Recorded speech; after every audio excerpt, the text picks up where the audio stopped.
위에 하나님의 한량없는 은혜가 넘치기를 주의 이름으로 축원합니다. 본장을 이사야의 부름, 이사야의 소명, 이 부분을 말씀하고 있다라고 말씀을 하죠. 8절에 보면 내가 또 주의 목소리를 들으니 주께서 이르시되 내가 누구를 보내며 누가 우리를 위하여 갈고 하시니 그때 내가 이르되 내가 여기 있나이다 나를 보내소서 하였더니 여호와께서 이르시되 가서 이 백성에게 이르기를, 곧 하나님께서 선지자로 부름을 받는 내용, 이것이 오늘 본문의 말씀이다 라는 겁니다. 그렇다면 언제 하나님께서 이사야를 선지자로 부르고 있을까? 그 때를 1절에서 말하고 있습니다. 우시야 왕이 죽던 해에 내가 본즉 주께서 높이 흘린 보좌에 앉으셨는데 라고 기록합니다. 곧 우시야 왕이 죽던 때 하나님께서 이사야를 선지자로 부르고 있다, 이런 말씀입니다. 그렇다면 이사야의 부름과 여기 우시야 왕의 죽음과의 상당한 관계가 있구나 라는 걸 발견하게 됩니다. 우선 이사야와 우시야는 어떤 관계에 있었을까? 우선 이사야는 궁중에서, 왕궁에서 왕궁 목사로서 일했던 사람이다 라고 말을 합니다. 사춘간이었다라고 말을 합니다. 다르게 표현하면 왕의 그늘에서 왕의 혜택을 입으며 살아갔던 사람, 그가 이사야다, 이런 말이 됩니다. 그런데 왕이 죽습니다. 최측근이 죽습니다. 가장 도움을 받으며 권세의 그늘에 살던 그 그늘이 사라지게 된 거죠. 바로 이때 하나님을 만나고 있다, 이걸 말씀하고 있습니다. 두 번째입니다. 우시야 왕이 죽는 현실을 이사야는 목도하고 있다, 이런 말입니다. 여러분, 사람의 죽음이라는 것은 다 동일하지 않아요. 전쟁에서 싸우다가 세상을 떠나면 전사자가 되는 것이고, 어떤 일에 국가를 위해서 일하다가 세상을 떠나면 순국했다고 얘기하고, 자기의 종교를 위해서 살다가 세상을 떠나면 순교자라고 얘기합니다. 나이가 많아서 세상을 떠나면 자연사다라고 말을 해요. 그런데 사고를 당해서 세상을 떠나는 것도 있고 병으로 세상을 떠나는 것도 있습니다.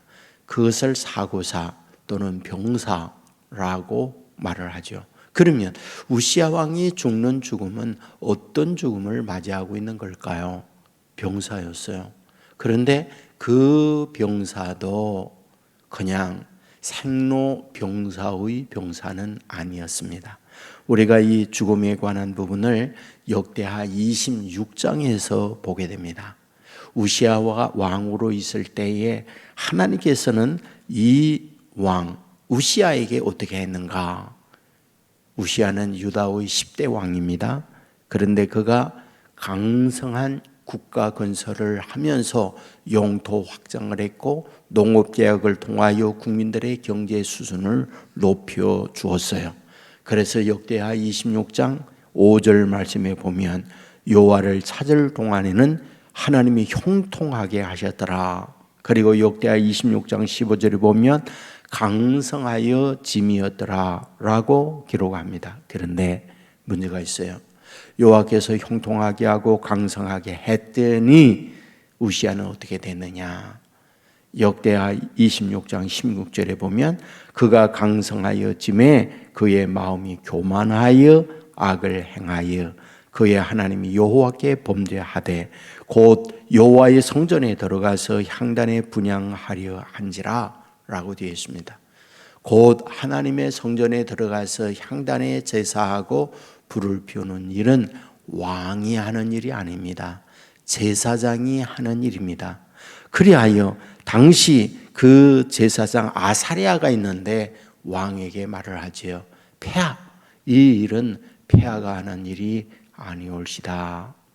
이것은 제사장이 해야 하는 일이올시다 라고 했더니 왕이 감히 내가 누군데 왕에게 내가 이따위 말을 해 라고는 자기가 그 일을 행하고 있다. 분수에 넘어치는 자기의 정도에 넘어치는 자기가 해서는 안 될 일을 하고 있다.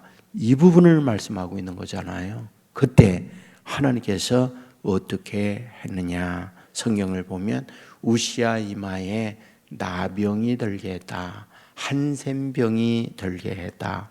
그리하여 우시야 왕은 성전에서 쫓겨나죠. 그리고 별궁으로 옮겨가게 됩니다. 그리고 별궁에서 한센병을 앓다가 죽었죠.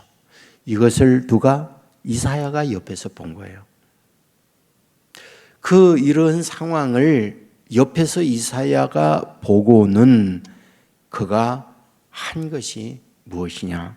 5절 말씀에 보면 그때 내가 말하되 화로다 나여 망하게 되었도다.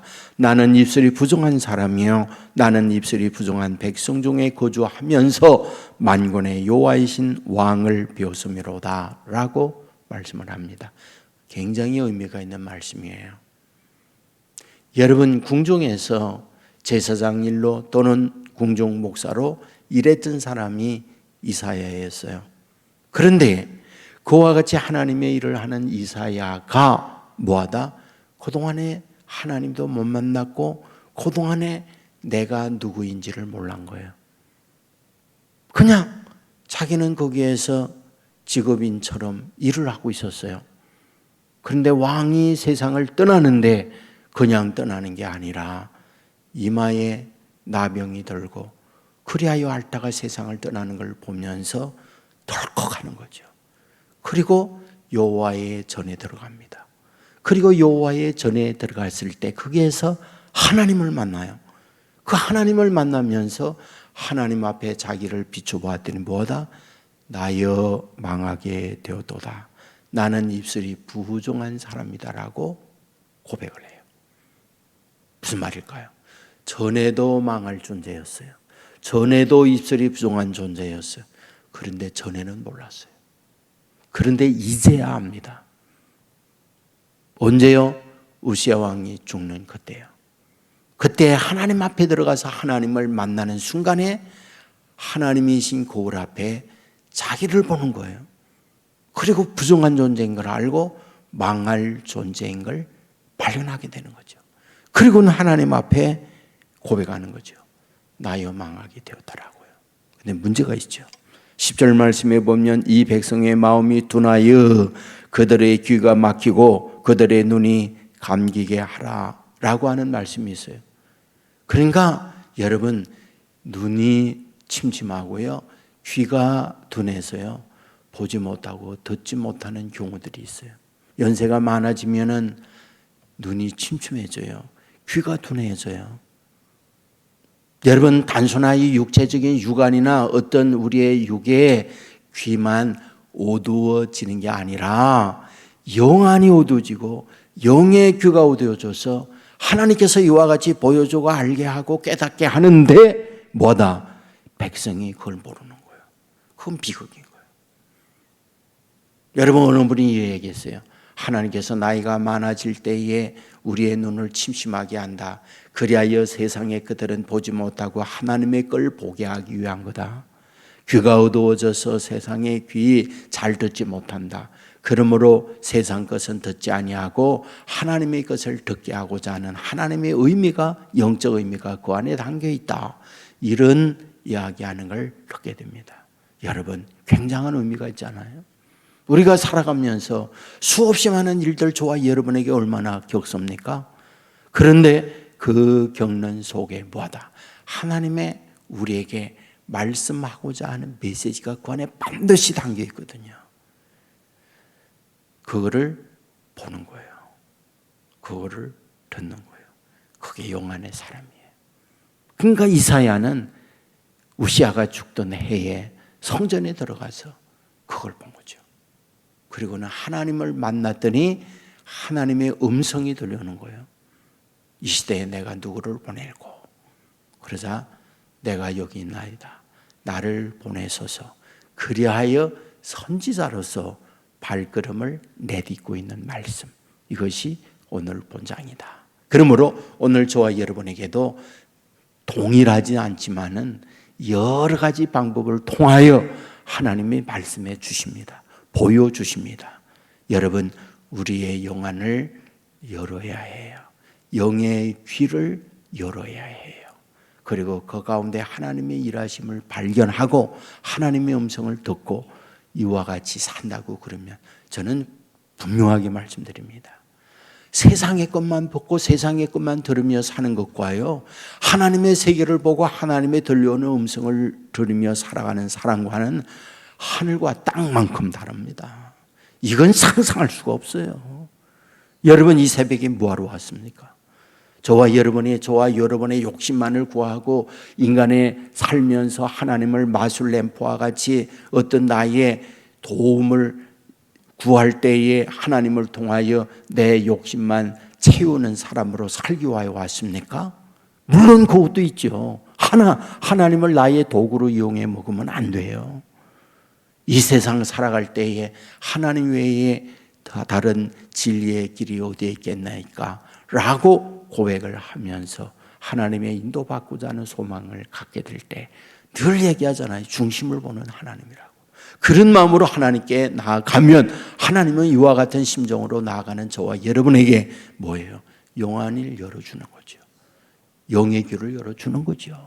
그래야 하나님의 비밀을 보고 하나님의 인도를 받는 이 새벽 저와 여러분 되기를 주의 이름으로 축원합니다. 기도하겠습니다. 은혜가 풍성한 하나님, 잠든 우리를 깨워주시고 주의 전으로 우리의 발걸음을 인도해 주시니 감사합니다. 이사야 6장의 말씀을 보았습니다. 우시야 왕이 죽던 때에 이사야는 성전에 들어가 하나님을 만났습니다. 자신이 입술이 부정한 자요 망하게 된 존재인 걸 발견하게 되어졌고, 아버지 하나님 앞에 꿇어 엎드릴 때 하나님은 말씀해 주셨습니다. 내가 누구를 보낼고 내가 여기 있나이다. 나를 보내소서. 이와 같이 하나님의 소명과 함께 사명을 받고 있는 것을 발견하게 됩니다.